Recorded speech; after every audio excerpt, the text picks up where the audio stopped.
Hello, college football fans, and welcome to episode 133 of College Football Throwdown. I'm your co-host, Alex Schmitz, and today I'm joined, as always, by my dad, Peter Schmitz. Hello, college football fans and Husker fans. Hello, everybody. We are a father-son duo here to talk about the Nebraska Cornhuskers, our favorite team, and the rest of the college football world. Podcast by college football fans for college football fans. Exactly. And we are here today to talk about Nebraska's win over Rutgers, as well as some interesting shakeups in our coaching search and some of the big games from week 6 and 7 of college football. Sounds like a good topic, Alex. Let's go for it, man. Yeah, with maybe a dad rant thrown in there somewhere along the way. Exactly. Okay. But before we dive into all that, we're going to stick with our tradition and open up a cold beverage here for the podcast. Unfortunately, I am out of my beer at the moment, so I just have a Sprite for us. Okay. And I am going to be drinking literally like my last kilt lifter. It's a Scottish-style amber ale produced by Four Peaks Brewing Company out of Tempe, Arizona. It's a fabulous beer, so if any of you out there listening find yourself in Arizona, look for Four Peaks and specifically Kilt Lifter. It's a fabulous beer. There we go. Man, we should get a sponsorship from them at this rate. Yes, All right, here we go. Very good. All right. that is a fine flavor. So we'll be diving into the Rutgers game first thing, Nebraska's game from this past Friday, not Saturday. And we gave our usual predictions on the previous podcast for the score. I predicted kind of a higher scoring game of 45-28, Nebraska victory. And you predicted a bit lower scoring, 35-21. But both of us feeling like we could continue on the momentum from the previous Indiana game. And we did pull out the W. However, it was a much closer rung affair than I think we would have liked of 14-13. One of the preconditions for my prediction was that I was hoping that the coaches would really drill in on the penalties and trying to cut down on that since the Indiana game was chock full of all that. That really didn't end up happening. We still had 9 penalties in this game. It was very ugly on the offensive side of the ball in particular. So not quite the step up in performance I was hoping to see. Right. And I genuinely thought, based on Rutgers' performance up to this point in the season, that our offense would be able to find some traction and make some headway in terms of moving the football and ultimately scoring. And we struggled quite a bit, frankly, to do that on any kind of consistent basis. Their defense stifled our offense, especially our offensive line. Our quarterback was, he's lucky he survived. Yeah. Well, and one other factor is that we did have some drives where we had some success, driving the ball, but then we would end it with, a turnover, right? And then we wouldn't get any points out of it. So those yards don't really end up meaning much. Right. But you know what? So did they, right? I mean, true. They had 3 interceptions in the second half alone. Now, one of those was the last play of the game, or effectively one of the last plays of the game. We also had really poor field position, if I remember correctly. So we were forced to drive the length of the field, right, on a few drives. Well, because the by contrast, the defense in general did a good job. Kept them totally scoreless in the second half, only 13 points, forced them to kick some field goals, right? But they were able to, they would get a first down or two, right, and then get stopped, which meant that we were starting with rough field position most of the time. But the defense was giving our offense a lot of opportunities, and on so many of them, we'd get like 1 first down and then 3 and out, or, throw it 3 times in a row and get nothing. So yeah, it was a frustrating day in that regard. It really was. Yep. And so there was no rhythm off on the offensive side for us. And but let's talk about defense for just a minute here, Alex. I mean, we gave up a touchdown in a fairly short number of plays to them in the first drive, right? Like they went 75 or whatever yards on that first drive, went in and scored 7 points. After that, they had a blocked field goal that led directly to 3 points because I don't think they might have gotten one first down after that, but I don't think they did. I think they went 3 plays and then on the fourth down they kicked the field goal. So there's another 3 points. That's 10 of their 13. So our defense. It was a blocked punt, not a blocked field goal. Yeah, blocked punt. I'm sorry, you're right. But my point is that there's another 3 of their points. So they really their offense only produced 3 points after the first drive of the game, which is really saying something about how well Nebraska's defense adjusted after that initial series. Right. No, that's true. Well, and that stop after they had the block punt and we kept them to a field goal because they were within the goal line, I'm pretty sure. And we managed to stop them on third down, force them to kick that field goal. And that was a key momentum moment to keep us hanging in there. It really was. And I will say, without overstating the Nebraska defensive success, I'm very pleased with what I've seen from them the last couple of weeks. I feel like Billy Bush is making a difference, right? He's had a significant impact. But Rutgers, which has historically been a pretty disciplined football team, a lower penalty type of football program, they shot themselves in the foot a lot throughout this game. That's true. Yeah. Then there was one in particular, right, where they had a nice pass. I think it was in the third or fourth quarter that then got called for offensive pass interference, and it really wasn't there. So we kind of got a lucky break on that one. But I swear there was more offensive pass interference on both sides of the ball in this game than I've ever seen before. There absolutely was. I was watching it with some friends, and we're like, okay, have you ever seen 5 offensive pass interference calls in one game? There were 5 that we observed. 5. And almost all of them were questionable. Either way, I mean, yes, was there arm engagement and was there extension and all that? Yes, there was. But if you watch it, it's clear that there was not a lot of push. There was barely a touch, and that goes both ways. I mean, there were some bad calls on Rutgers, no doubt about it. Bad calls, and then there were bad calls against us too. Right. But that referee just doesn't understand the rules. Yeah. I'm sorry. Well, yeah. He didn't understand the damn rules. I remember thinking at the time that that Rutgers offensive pass interference was a bad call, but I think there was a bad offensive pass interference on us earlier, so I kind of felt like it balanced out. Yep. Yeah. Well, we talked about the fact: are these referees? Are they covering? You know what I mean? Like, are they adjusting for the fact they screwed up previously, so they do another one to make it even? I don't know, but that was just not a very good crew. They had a bad night. Yeah. That crew had a bad night. One interesting stat, looking here, both teams had 9 penalties, so rough night for both, like you said. But if you look at the yards, ours were for 67 yards, while theirs were for 97. So while it was the same amount, a lot of ours were 5-yard false starts, right? Whereas they had some more damaging 15-yard type penalties. The biggest one was the tackle out of bounds, right? The roughing or whatever late in the game. That was the key to the game as far as giving us the window of opportunity. I mean, that was just ridiculous. That guy was really stupid for doing that. I mean, if he doesn't do that, we don't win. Mm-hmm. It's just that simple. So. Yep, that's true.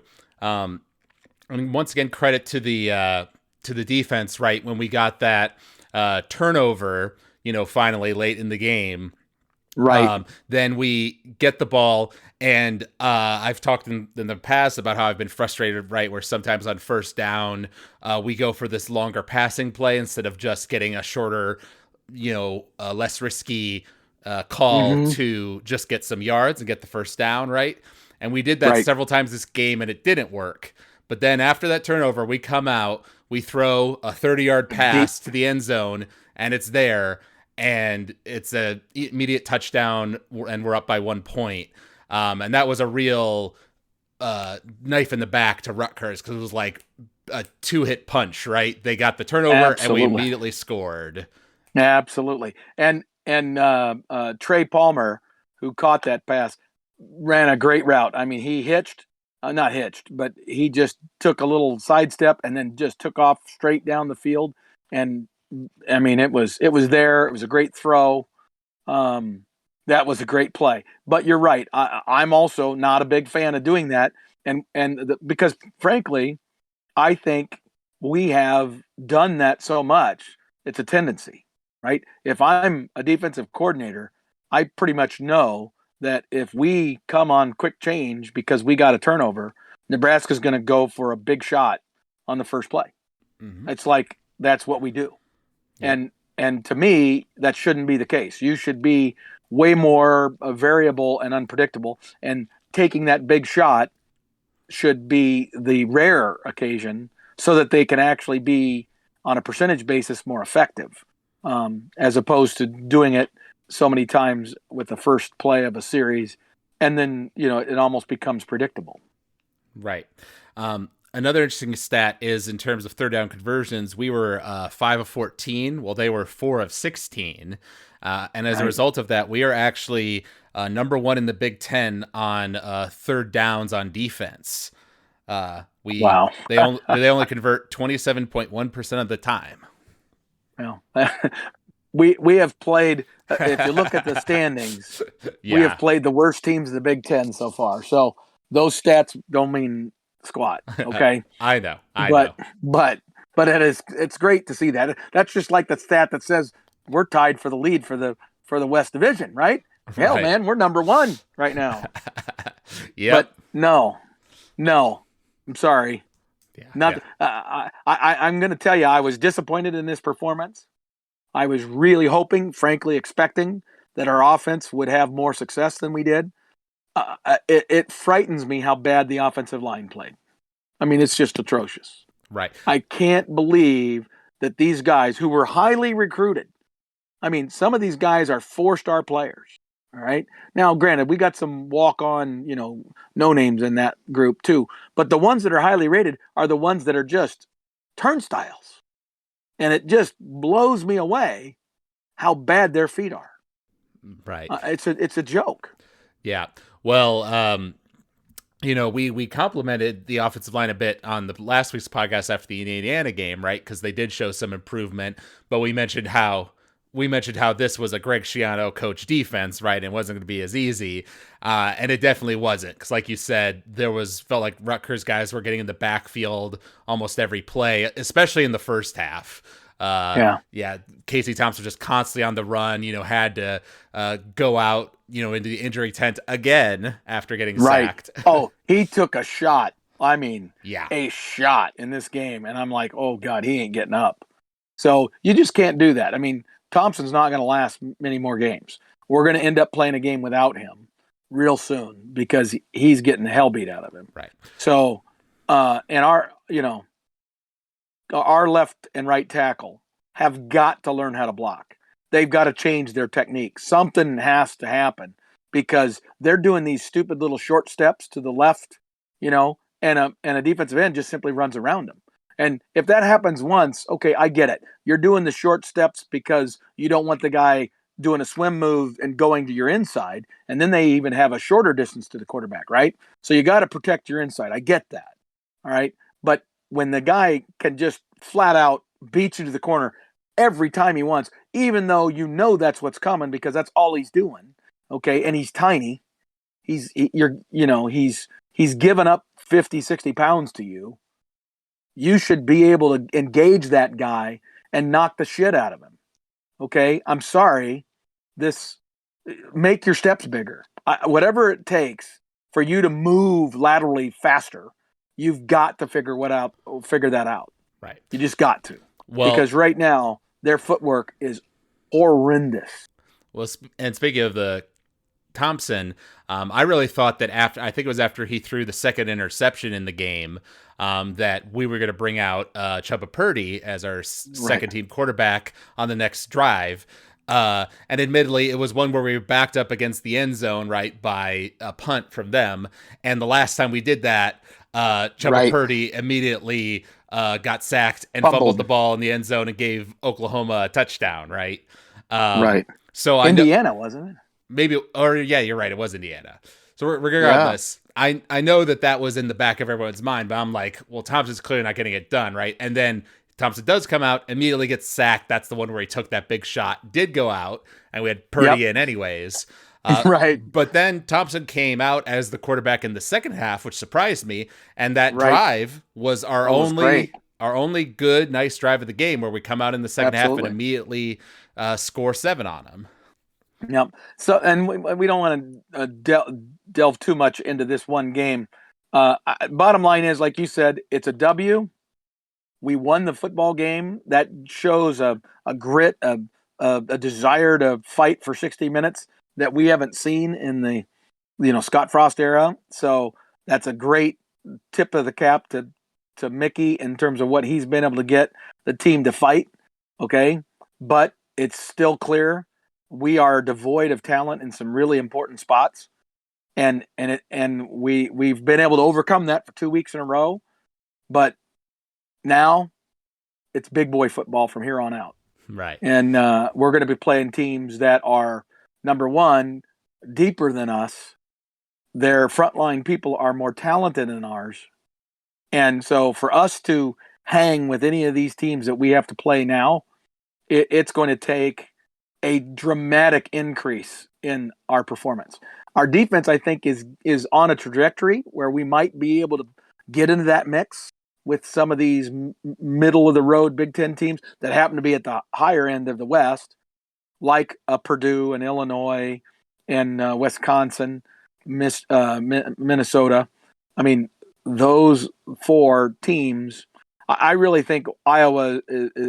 I am struggling to figure out what's going on with them because they obviously have a very good defense, like they always do, but their offense is atrocious.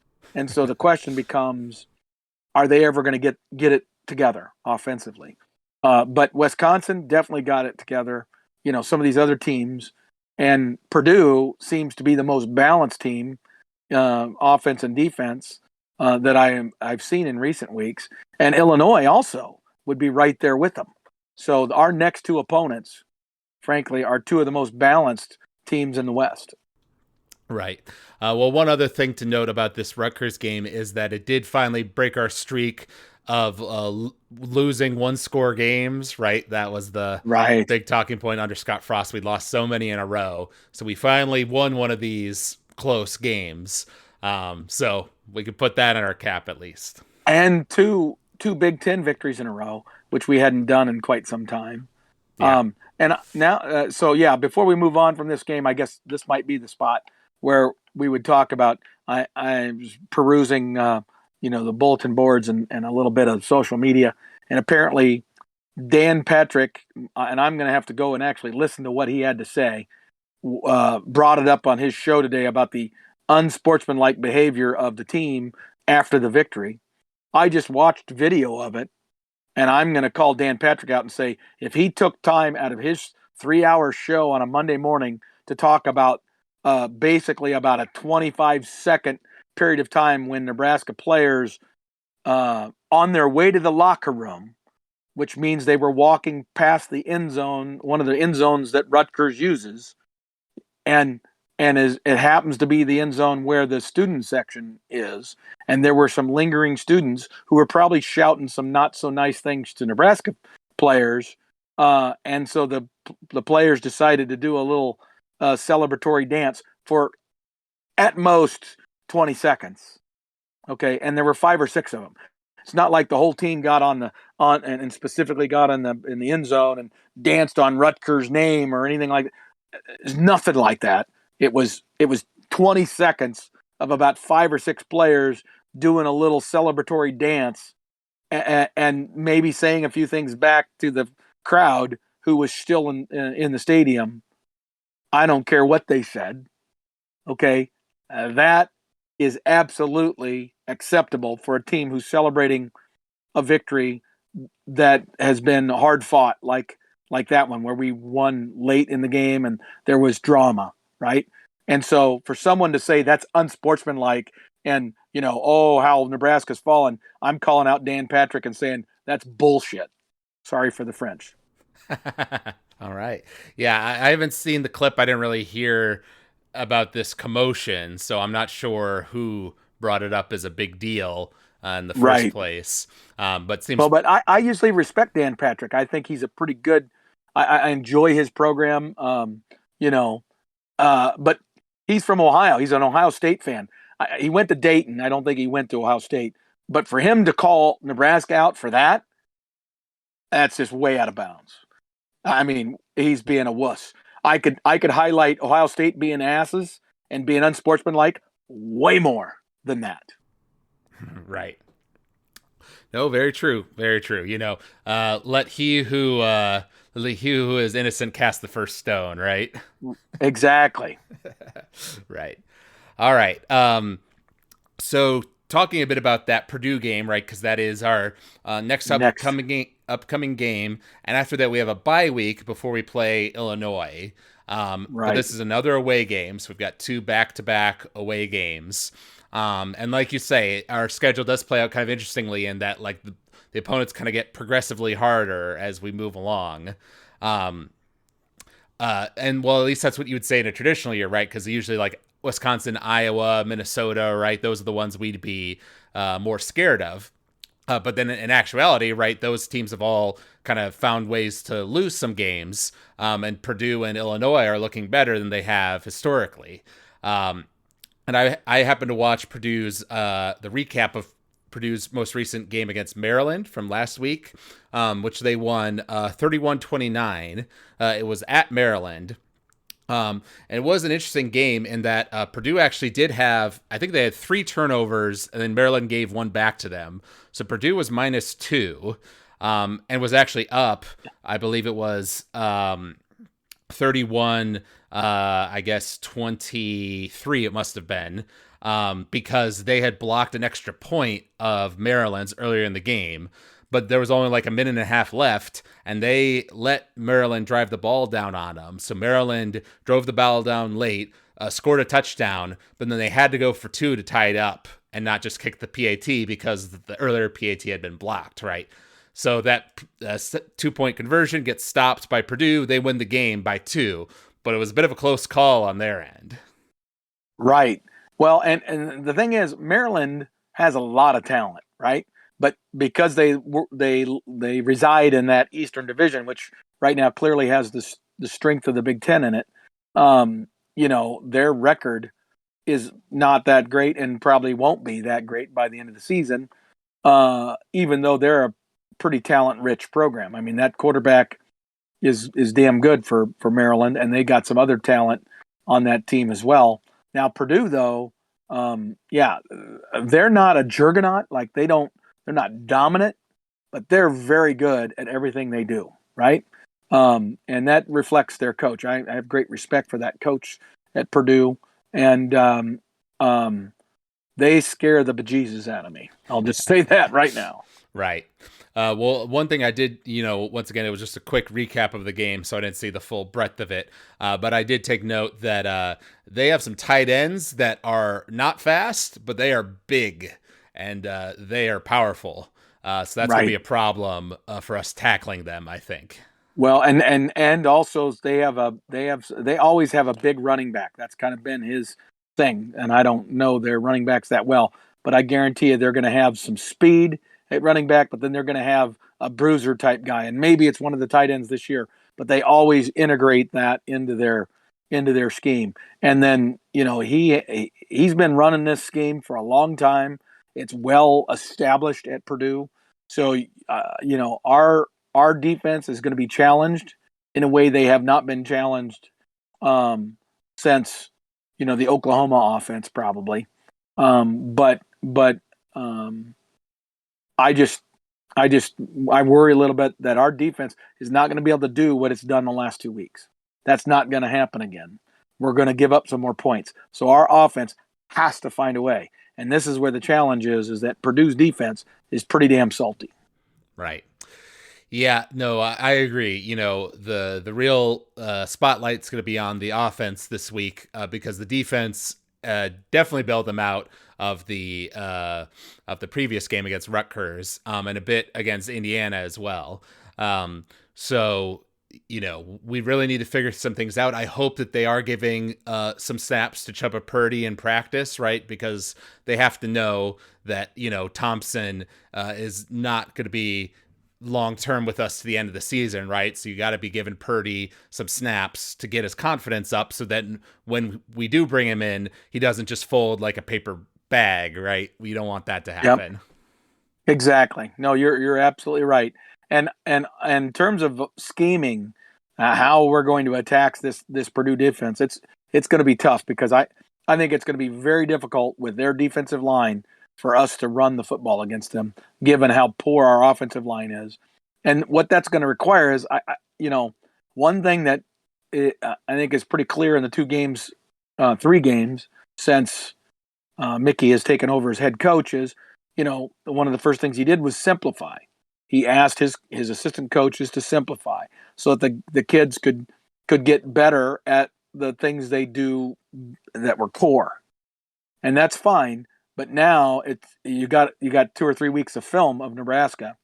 If you have too simple of an offense, you don't have enough variety in your running game, then your running game becomes inept because you know what they've prepared for those 4 or 5 plays that are the most common plays you run, and if that's all you got, if that's all you're comfortable running, you're going to do nothing in the offensive in the run game. And if we can't find some ways to produce some yards, whether that's with a short passing game or whether that's with some movement on the offensive line. I mean, I get that our offensive line is very poor, and so the idea of doing pulling guards and trying to do some lead blocking stuff, cross blocking, might be asking too much for a line that's already struggling. But we got to do something to give us some variety in our running game. Yeah. Otherwise, we're in trouble. I totally agree with everything you said there. 2 interesting points. Purdue opened in the sports betting world as 13.5 favorites over us. So they are definitely considered to be the better team by the general public. And they do have 2 losses this year against ranked opponents, but both of them were close. They lost 35-31 to Penn State and 32-29 to Syracuse. Yep. Well, and yeah, they're a good football team. They just are. They're a solid football team across the board. Are they? I think that Purdue and Illinois so far have shown themselves to be the 2 most complete teams in the West. What I saw from Wisconsin this past week leads me to believe that they could become a third in that mix.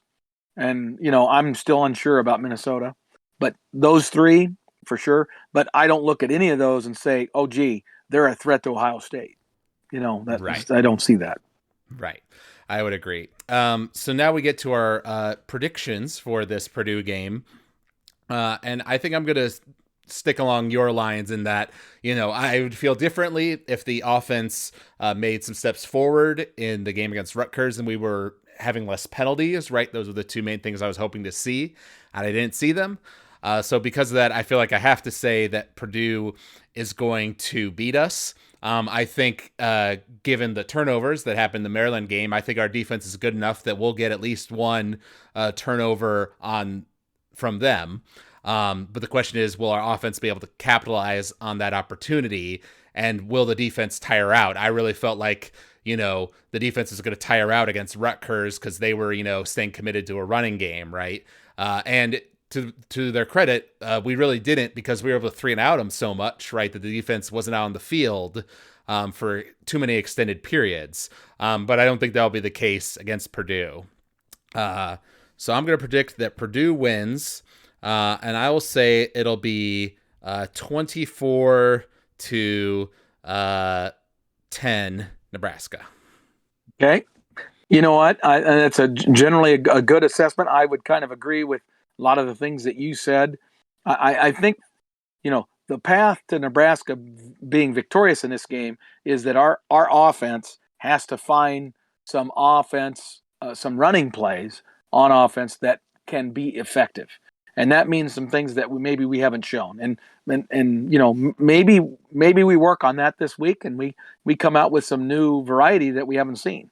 But if we come into this game with the same basic offensive plays and game plan that we've had in recent weeks, I think we're in for a blowout type disaster. So I'm going to stop short of that. I'm going to say I have confidence that Mickey's going to try to do something a little different. He's going to try to motivate these guys and get them to understand that, hey, the level of play goes up. You know, John Cook, our volleyball coach, is very good at explaining to his team, hey, we need to step up. It's now time to take what you've been doing and put the standard higher. At first he talks about getting good. And then you got to go from good to great. And then you go from great to unstoppable. That's his hierarchy. And we need to go. We're still in that. We got to get good, right? So to get good, you have to have enough variety. So I'm looking for us to show some new variety in our offense. If we don't do that, I think it's going to be more like a 45-10 type of victory for Purdue. So until I see that actually play out for Nebraska, I'm going to say that things are going to kind of get ugly, not because our defense necessarily regresses a lot, but I think that they're going to wear out. I think that we're not going to be able to sustain anything offensively, and that's going to lead to the defense eventually wearing out, along with a few offensive mistakes, and it snowballs in an away stadium at Purdue, and we get beat pretty badly, and everything kind of comes back to earth in terms of our excitement over 2 wins. I will say this one thing after giving that prediction: if Mickey gets this victory, if he finds a way to get these guys to gut it out and to find a way, and they win this football game, to me, that's the biggest victory that has happened this season. In fact, one of the biggest victories of recent years in Nebraska, if we can pull this off. And it then gives us, you talked about it earlier, Alex, it gives us an off week and then the Illinois game. And all of a sudden, if we could win this game, now we're in serious conversation about the Big Ten West. Right. Because if we can beat that team, we can beat Illinois. We can beat Minnesota. We can maybe beat Wisconsin. We can beat Iowa. I don't think even in all those, we probably still lose to Michigan. But if we win all those other ones, we're probably Big Ten West champions. So that's how important this game is. If we find a way to win this one, then we can legitimately begin to say, hey, we're a legitimate contender in the Big Ten West. If we lose this game like I'm predicting we are pretty substantially, then it's going to be, okay, reality's back, and now it's, God, can we win one more game? Right. Because this Purdue team did beat Minnesota earlier in the season, so. And Penn State. Well, no. They lost to Penn State. Oh, you're right. They lost, but barely. Right. Yeah, they kept it close. Yeah, you're right. But and they did beat Minnesota. Yeah. And so your official prediction is 45-10 then? Yeah, I'm afraid it is. Okay. I'm sorry, Husker fans. One other just tiny note, it's not a big deal, but is worth noting, is that because we played Rutgers on Friday, right, we had one more extra day of practice, right, or rest, right, at least for our team. So that's one small thing in our favor. Yep. Well, and like I say, if I see an offense that has some variety that I haven't seen, and that our offensive line shows that little leap of improvement because they're doing some things a little differently, then I might actually get excited, but I'm just not anticipating that. Right. All right. Now, before we transition into some of the national games, which there were quite a few interesting ones in week 6 of college football, there are some interesting rumors and shakeups in the coaching carousel landscape that we, of course, are looking at because we are looking for a new head coach, which is that, one, this is just kind of funny. Rutgers fired their offensive coordinator, Sean Gleason, after our game because their offense was so bad. Right. But number When you can't make points or generate points against Nebraska, you get fired. Okay, yeah, that is what happens. Right. But then also in the NFL, the Carolina Panthers fired Matt Rhule, who was the Baylor coach before what's his name was there. Aranda. Yep. Aranda. Before Aranda got hired, Matt Rhule was there, and he left Baylor specifically for the NFL. It wasn't like he was fired from Baylor. Um, and Matt Campbell, I think, has kind of fallen down on people's charts for potential Nebraska coach, right? Because Iowa State has kind of lost several games in a row here, hasn't looked great. So what do you think are the chances or, options for Matt Rhule possibly being a candidate? Well, so I mean, Matt Rhule was a name that has been brought up literally since the day that Scott was fired. Matt is a guy that before he was at Baylor, he rebuilt Temple University from being literally the worst football team in Division One, and led them to conference championships and 10-win seasons and that sort of thing. Okay, and then he was given the Baylor job. He took that job, inherited a NCAA probation and some really ugly off the field issues that he had to overcome. And in a matter of seasons, he rebuilt that program into a 11-win season and a contender, for the Big 12 championship.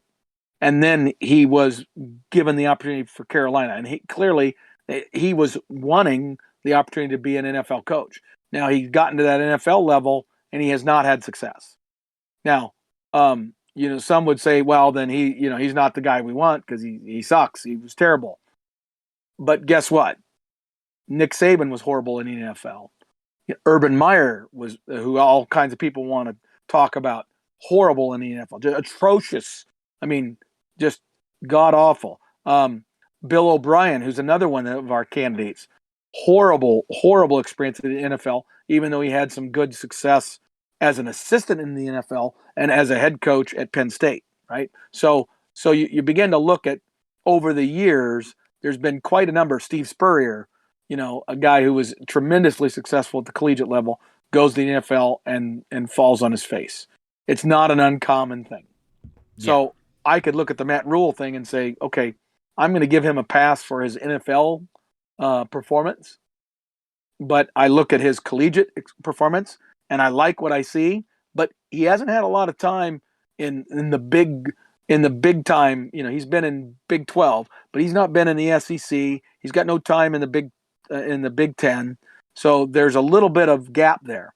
But the thing that makes Matt Rhule particularly attractive is he checks a lot of those boxes. He's a guy that's built programs. He knows how to build programs. He's clearly been a good recruiter when he was at those different locations, right? So he's had that kind of success. But he now also is a fired NFL coach that had an $8 million contract and for like another 4 years. So if you're Nebraska and you're looking to put yourself in a position where you can give yourself a huge pool of dollars for your assistants, for your new head coach, you could hire a guy like that, give him $4 million a year. Carolina Panthers are going to be paying the other $4 million. So he's still going to get paid $8 million a year as a head coach. But now we're paying only $4 million, and we can add another $2 or $3 million to the assistant coaching pool for 4 years with a backloaded contract, for him. That basically ensures that, hey, if you have success in your first 4 years, you start building, we're going to pay you handsomely, right? So it would be a financially attractive arrangement. He's a guy that checks the boxes in terms of his experience. And he's still moderately young enough that he's a guy that you could get. And if he's the right fit, you've got a guy that could be there for 15 years or more. So right. I think he's a very attractive candidate. And because he's coming from the NFL, you could kind of play this off for a few weeks, let it play out, give him a chance to kind of catch his breath, start the conversation, but don't be real aggressive or go fast with it. But keep him connected with you, and then let Mickey Joseph's situation play out. Because my feeling is that right now there's a lot of pro Mickey conversation, but that will die very rapidly if over the next 2 games Nebraska ends up with 2 losses. Now, if Mickey wins these next 2 games, I tell you what, the momentum for the Mickey Joseph head coach train will be massive, right? Right. But I'm anticipating, I'm being realistic, and my most realistic thing would be a guy like a Matt Rhule or a number of other guys we've talked about becomes the head coach, a Dave Aranda, and then they hire Mickey as part of their staff, and Mickey gets paid, and he is able to stay at Nebraska, and we can utilize his phenomenal recruiting expertise and connections to help us build our program. So there's my thoughts on the whole thing. But there's just so much time. I don't think Trev's going to be saying boo about any kind of head coach until we get into November. Frankly, it's going to be sometime in mid-November or maybe slightly before mid-November. Right. Well, I was going to say, though, is mid-November too late? Because you're only giving him like a month and a half right before the signing day period. Well, to Mickey's credit, he's recruiting hard, and he's asking his staff to recruit hard. He's told everyone, hey, I'm recruiting like we're the staff. A lot of interim head coaches wouldn't do that, but Mickey is. So, we're going to have another bye week here, and we'll see. But I have a feeling that Mickey's going to make some inroads. And there are some weird rules. Like, I think there's like an unlimited, like there's no scholarship limit for a coach now that comes in as a new coach because of the portal and stuff. I think there's still a scholarship limit of freshmen, but I think you can go beyond the 25. I'll have to research that a little bit, but I don't think I'm speaking out of school, that there's some new rules with regard to new coaches that would open the door and allow a new coach to come in and get over time. And keep in mind, yes, we've got the deadline of the early signing period in December, but then you still have the early February date as a secondary one as well. That could include a bunch of transfer portal people that happen after the semester, right? So combine those two, we could have a very different roster by February 5th. Right. Yeah, that's true. I guess because by the second signing period, right, most of the freshman recruits, the new recruits, have already signed, right? That's kind of the trend we've seen. But it is true that extends the window for the portal stuff, which is becoming more of a factor in recruiting in modern college football, right? So right. And I've read some things, and I don't know the rules. So I mean, this is something maybe you and I need to research, and we can clarify that in our next podcast.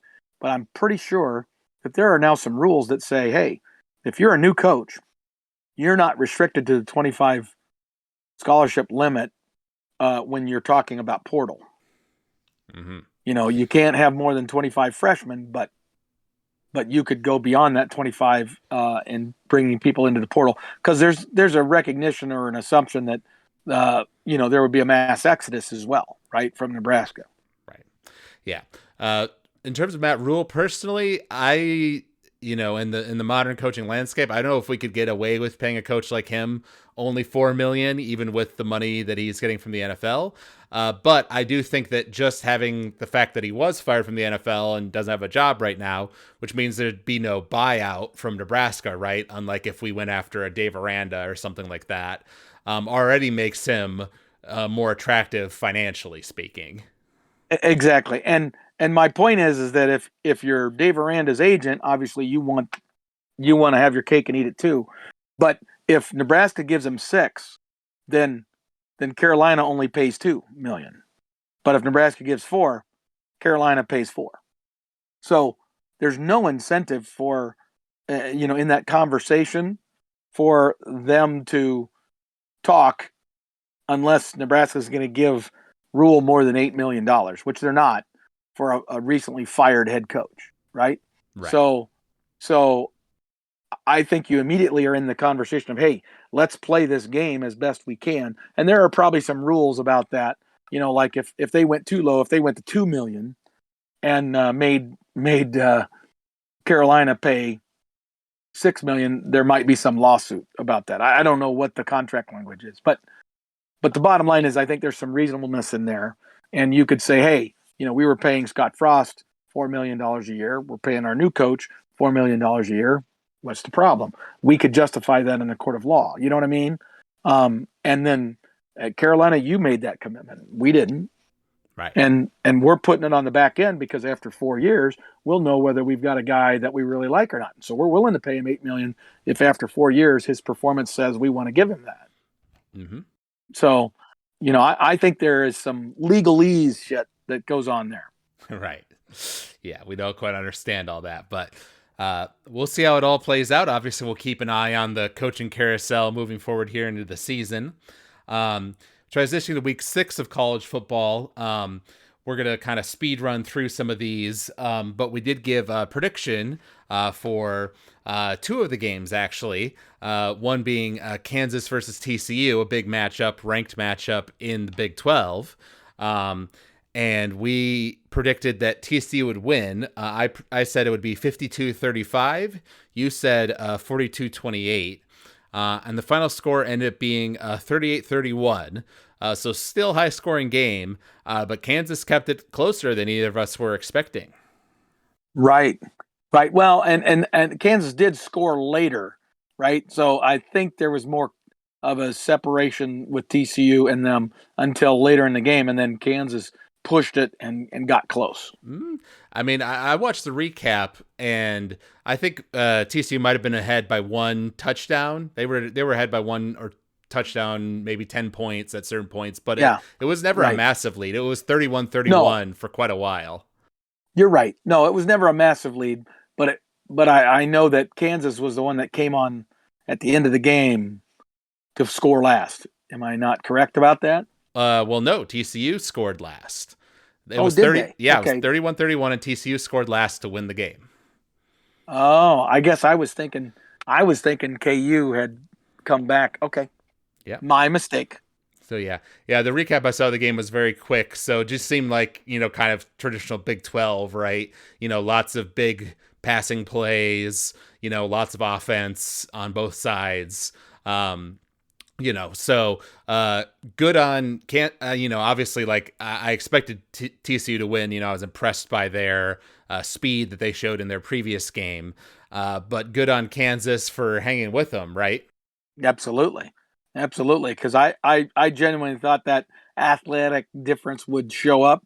And so I think Kansas did quite well and competed the whole way, 60 minutes. Yep.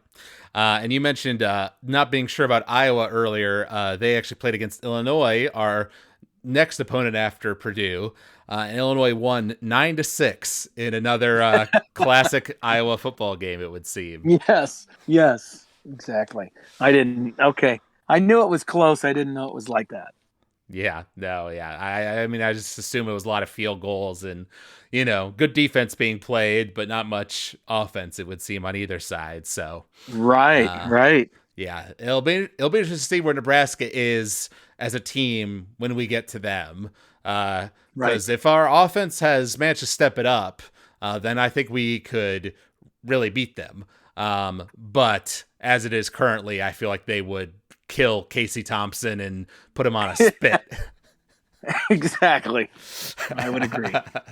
I would agree. And then, of course, there was the Red River Shootout, the classic rivalry game, which we predicted on last podcast. Both teams unranked for the first time in a long time. And you said that Texas would win 45-31, and I thought that Oklahoma would win 38-35. In my defense, I did say, after thinking about it more, that I wanted to switch to Texas. But then you said, no, stick with Oklahoma. So I did. But because they had just come off of an ugly loss the previous week. But I don't think anybody was expected to be this ugly, where it ended up being a 49-0 shutout, the Red River shutout, I believe it's being called, of Texas destroying Oklahoma. Yep. And what did I say about this? This is a big deal because I mean Oklahoma will not be patient with Venables. They won't. Mm-hmm. This is the kind of they now have been embarrassed 2 weeks in a row, right? Right. And you're starting to do the math on that, and they're 2 years removed from, or two years away from transitioning to the SEC, which welcome to big time football when they get into that league. They cannot afford to let this play out for 3 years, for example, and let Venables figure it out and get his feet under him. You know what I mean?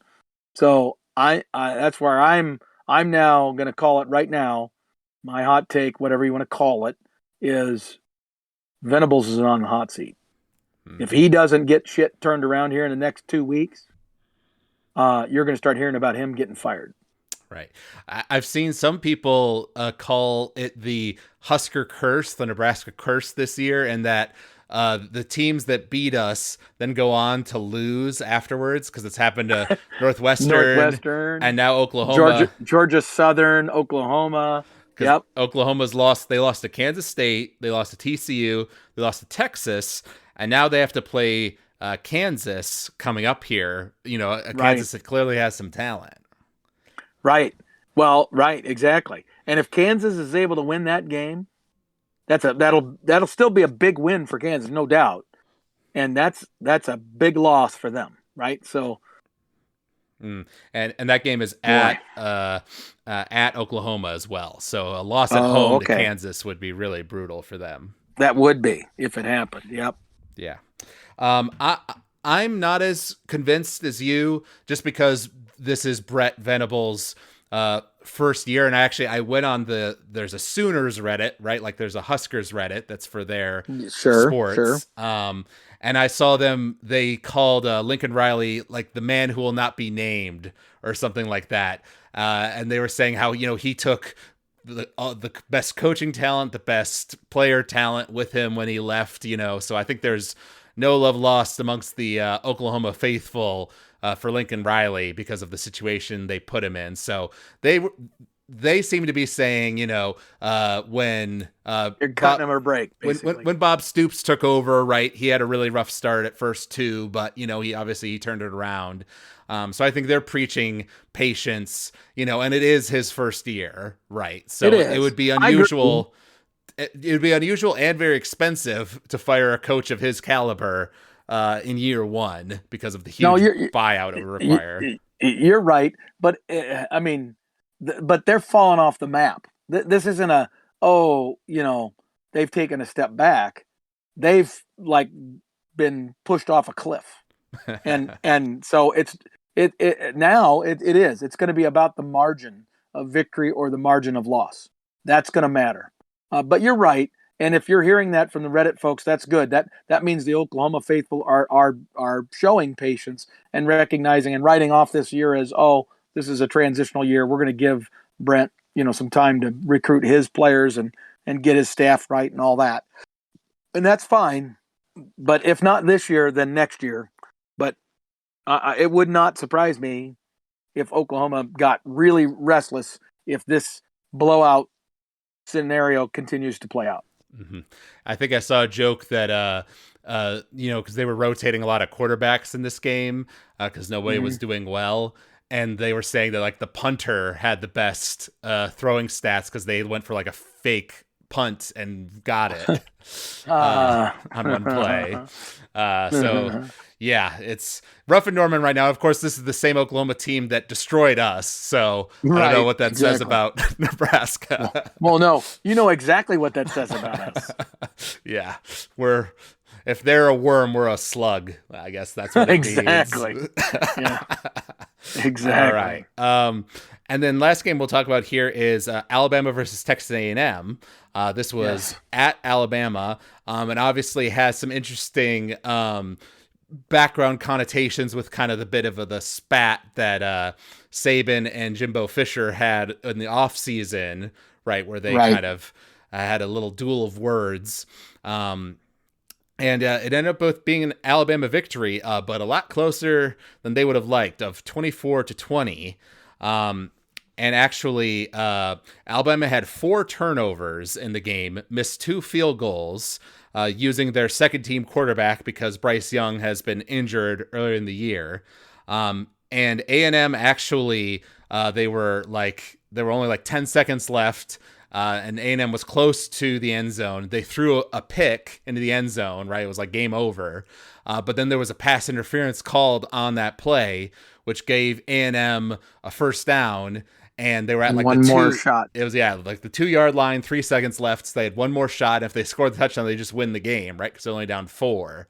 And then they can't do it. They lose. But that's how close Alabama came to being upset here. Yep. Well, I just have a feeling that Nick's going to get this righted. Maybe I have too much confidence in Nick Saban and his staff, but I think he's going to right that ship. Mm-hmm. I mean, whenever you lose a quarterback, that's a big damn deal. That's a big deal. And so we saw the kind of new quarterback performance that happens where just the wheels come off, and it's not just the quarterback that does well, that does poorly rather, but then it becomes contagious, and other groups of the team just decide that this is the game they're going to collapse to. But then they get their shit together, and boom, they're back on it.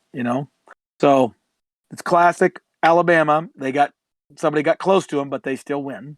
Right. And now let's see what happens next week. Well, to the quarterback's credit, he did cough up the ball or throw an interception in certain scenarios. But he also beat him with his legs several times. He's a good runner, and he threw some dimes as well. So he's obviously he's on Alabama's team, so he's clearly talented.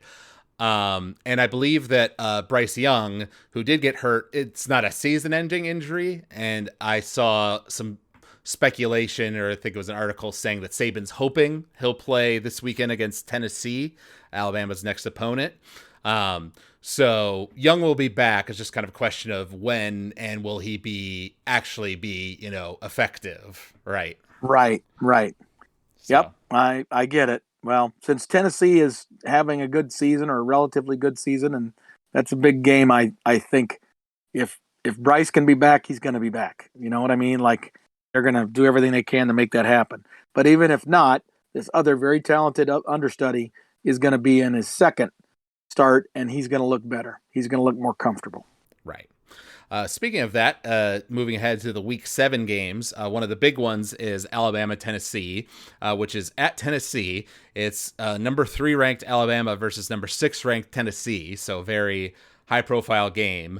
And I'm inclined to believe that because Alabama's coming off of this rough week, and may still have the second team quarterback in that position right during the game and everything. I think this is Tennessee's opportunity to strike, because I can remember in years past where Tennessee has gone off to a good start and they're feeling pretty good, and they play Alabama and get destroyed. I feel like that's happened a couple of times. So this might be their opportunity to reverse the curse, as you might say. Right. Okay. Well, you know what? You may be right. And Tennessee has been on the cusp, right? Like you say, for a few years here, they've been a good football team, but they've not been able to get over the hump on some critical games. This might be what they need. Mm-hmm. Yep. So I'm going to go ahead and predict that Tennessee manages to pull out the upset and is able to beat Alabama. And I'm going to say it'll be a score of, let's say, 28 Tennessee to 24 Alabama. 28-24. Okay. That's a good score. I could see that playing out for sure. Well, as I look at that game, and maybe it's my Nick Saban bias, as much as I hate the guy, I respect the guy. And I just have a feeling you give him another week after a poor performance, and when he's been challenged by having some key injuries and things of that nature, he will challenge every one of his staff, every one of his assistant coaches, to make all areas of Alabama football rise to another level. And so my experience tells me that this Alabama team next week will look a lot different than the one that played out A&M, and that that they play really well and they play clean. And so if Tennessee wins this game, they're going to earn it, because Alabama's not going to lay down and fumble and, do a bunch of stupid things that gift it to Tennessee. Not that they'll play perfect, but I have a feeling Alabama's going to play really well. And I think Alabama's going to have a 14-point victory. So now the question is, what is that score? So that'd be like a 30, maybe 35-21. Okay, 35-21. Certainly could be. Part of the reason I have a little bit more confidence is because that game against A&M wasn't the first time Alabama tripped up, right? They almost lost to Texas right at the beginning of the year, too, with Bryce Young as their quarterback. So I just have a feeling that Alabama is very good, but not the juggernaut, right, that they sometimes are. Right. But they're not there yet. Right. Well, okay. I'm with you on that. Another big game, this time in the Big 12, is TCU coming off that win against Kansas, playing against Oklahoma State, number 8 versus number 13. Wow. And is that at TCU? Yes. Okay. Well, I'll go first on this one. TCU wins this football game. But Oklahoma State, it's going to be tight. And I think they both have pretty salty defenses, but again, like you said, it's the Big 12. So I think it's going to be much like the Kansas score. What was that Kansas TCU score? What did that end up being? 38-31. That sounds perfect. 38-31 TCU. All right. Well, I wasn't actually planning on predicting this one with a score, but we can do that. Oh, okay, sorry. That's all good. You said 38-31, right? Yes, I did. Okay. But a TCU victory. Right. Cool. I think I'm going to maybe go a bit differently, because Oklahoma State did play against Baylor, right? Yes. Which was another game we beat them. predicted, right? And they beat them. So I believe both these teams are undefeated currently, going up against each other in the Big 12. So it will be a good game. Obviously, TCU beat Baylor as well. Right. So they've both beaten them. So I think I'm going to say that Oklahoma State wins. I'll tell you what, to keep it fun, I'll say same score but reverse. 38-31. All right. That's a good one. All right. And then, of course, we have in the Big Ten a very big game on the east side of the conference. Penn State versus Michigan, number 10 versus number 5. It is at home for Michigan. So you would like to say that this should be a W for them. I'm not sure if you've talked with your friend Brian Clower about this game at all. A little bit, but he's very nervous because, frankly, Michigan has not looked all that great, right, for a couple of weeks. I mean, they allowed Iowa to make the Iowa victory or the Iowa game ugly. They came away with a victory, but it was an ugly victory, right? And then again this past weekend, Michigan played Indiana, a team that we had just beat by 2 touchdowns, and at halftime it's still tied. Right. So they struggled a little bit, and their quarterback, who at the beginning of the season just looked like an All-American, Heisman Trophy type player, has struggled in recent weeks. He's in throwing the football. He's overthrown quite a number of players, and he's not quite gotten enough air underneath the ball. His trajectory isn't quite right, and so it makes it a little harder for people to catch those deep passes. And so teams have been able to kind of tighten up on the coverage a little bit, because it's like, okay, this quarterback is kind of inconsistent throwing the deep ball. But then I feel like I saw some improvement in that Indiana game, especially in that second half, where McCarthy started to put a little bit more air underneath those balls, and all of a sudden it was working. So I'm going to predict that Michigan has found a little something there, that McCarthy we just watched him mature before our eyes a little bit in these last 2 weeks, and he was able to do that while still winning. And I'm going to say Michigan wins that game because it's in the big house. And Penn State, who has been kind of under the radar, they are an under the radar number 10, right? But this is a team that barely beat Purdue, who I consider a good team, not a great team. And there's been some other games that, I mean, Penn State did beat Auburn pretty soundly. So they've got some quality wins, but I just have a feeling Michigan's going to be the better team here. Do I need to give you a number? Yes, you do. Okay.